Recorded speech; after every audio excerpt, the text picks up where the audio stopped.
Hello. This will be my sort of walkthrough commentary, whatever you want to call it, for the Divine Severance contract of the Awakened Yama fight.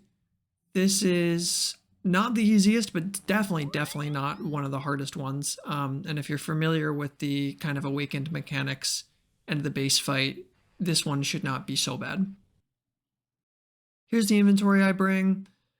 Accursed Scepter for mage defense reduction. SGS is optional, but you have no use for your specs in P1 and P2, so you might as well just top up on the judge in between the phases. I'm running runes for Ward of Arceus and Mark of Darkness, and obviously Dark Demon Bane.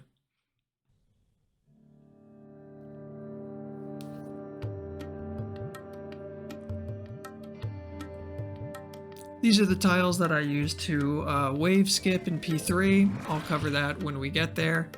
I'm really just focused here on proactive positioning, being near the glyphs that I need to be near, and I am trying hard to not do anything that I don't need to do. So if a prayer or a special attack is going to be blocked by the glyph that I just stepped on, I'm trying to not waste my time and worry about them. I don't waste clicks on them. I'm using all my energy to try to understand where Yama's at in his attack cycle, when I can be expecting specs, and everything like that.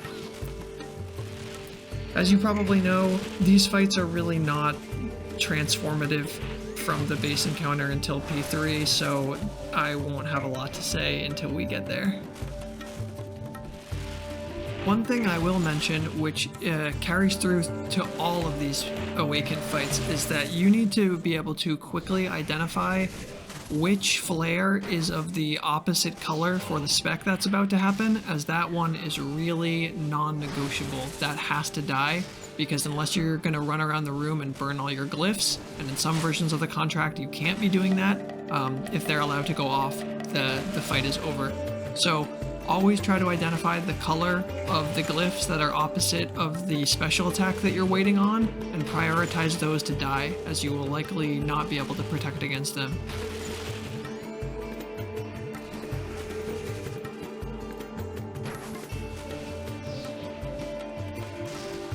Another thing you'll probably notice me doing is I'll be turning on my prayer just for the tick that the damage calculates. That's kind of the gimmick of this contract, but I won't waste time and energy and clicks worrying about timing it to turn it off. Yama is going to turn it off for me.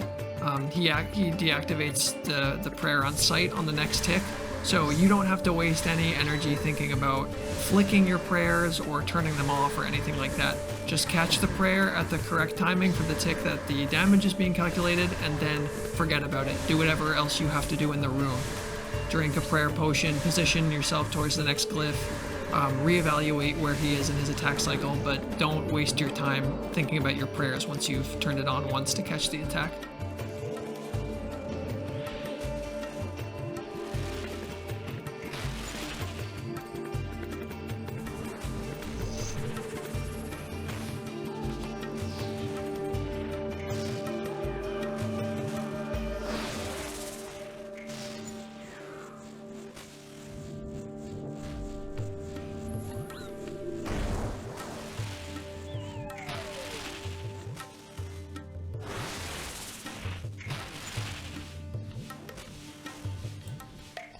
As soon as these flares spawn, I see that I am on a blue special attack cycle, so I need to identify the red flare immediately, prioritize using my ticks to kill that flare, and then I'm ready to skip the next flares with the blue glyph.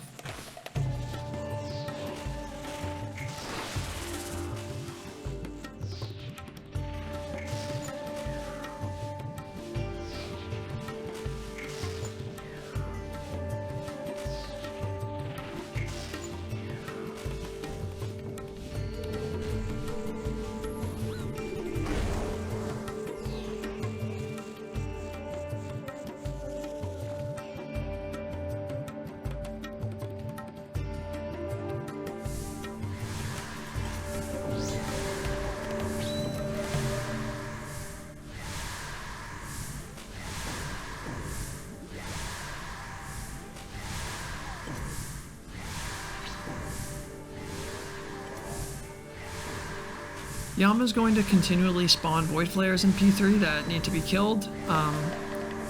I see that my spec is about to regen, so I just death charge this and make sure that I'm going to have 25 when the first Void Flare spawns, but you don't have to use your SGS spec there. You can just camp high spec and make sure that you have it for this phase. It will drastically speed things up and make them less difficult. When I'm dealing with a center wave, I align myself in the center. I wait for the nexus of the wave to reach the yellow tile, and I yellow click through on that tick.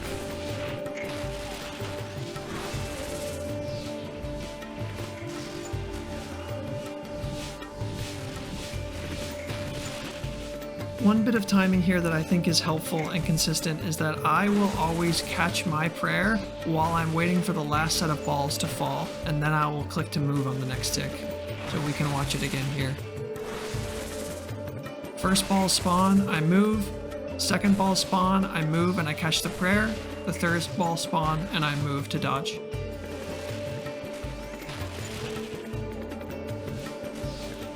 It's worth noting for this contract specifically that I don't normally play, nor do I recommend playing with your screen quite so zoomed out, but you need to be able to see these flares that are spawning all over the arena, and this is just the most viable way I've found to ensure that I don't wipe the contract by simply missing one entirely.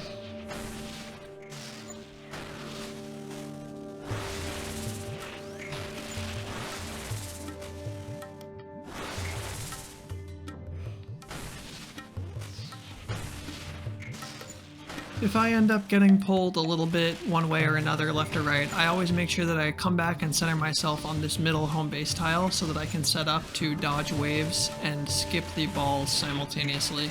And I'll deal with any void flares that I need to at some point in the dodging cycle where I have ticks to spare. You don't have to react and kill them instantly every time they spawn. You've got a little bit of a window. So set your priorities right, dodge the stuff that's going to instantly kill you.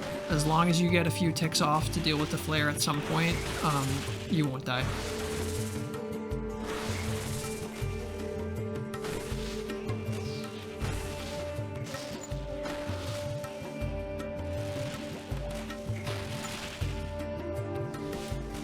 So coming up here, I will have an offset wave that is not going to be in the center, and how I'm dodging that is I'm still waiting for the wave to converge on the yellow tile, and I am just going to L move through to the left or right depending on the offset. Here it's to the right, and that's how I dodge those.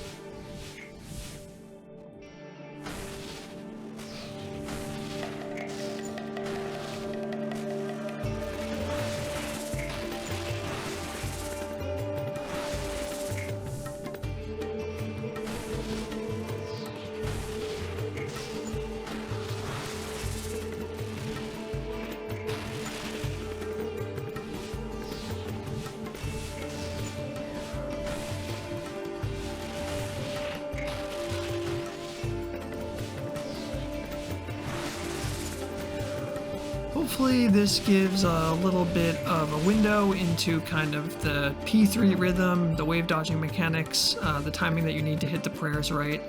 This one's not so bad. You'll get used to the timing, just keep at it and good luck.